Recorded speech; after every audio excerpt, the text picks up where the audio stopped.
নাও ধরো সিগারেট। যাও। ওই যে শোন জহুরুল দালাল, ওই শালা দালাল আমার এমন জায়গায় পাঠিয়েছে, এই ফুল কাটতে কাটতে তো জীবনটা ঝালাপালা হয়ে গেল, শরীরও আর চলছে না। আর এই যে কী কষ্টের কাজ দেখো, এই যে পায়ে মায় কাদা, কি কাদা।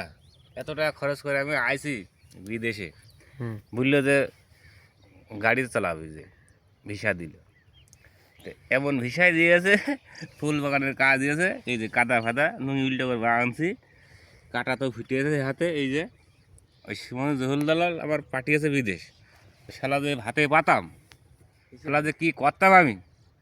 শালা টাকা নিয়েছে 6 লাখ, নিয়ে আমার এই ফুল বাগানে কাজ দিয়েছে, বেতন একেবারে কম, একা সীমিত। চলছে না সংসার। সংসার চলছে না, 12 টাকা বাড়াতে পারছি না, নিজে সিগারেট খাওয়া টাকাটাও হচ্ছে না। এক প্যাকেট সিগারেট নাই 90 টাকা, তখন কী করবো? তখন জহুল দালাল ধরে তুমি সিগারেট পাতাম, খাবা কেন? হাতি ওর বিড়ি পুঙ্গা খাবা? মানুষ সামনেতে মারে, আমি ওর পেছনতে মারতাম, তা সে কোন মার, ভিডিও মার দিতাম।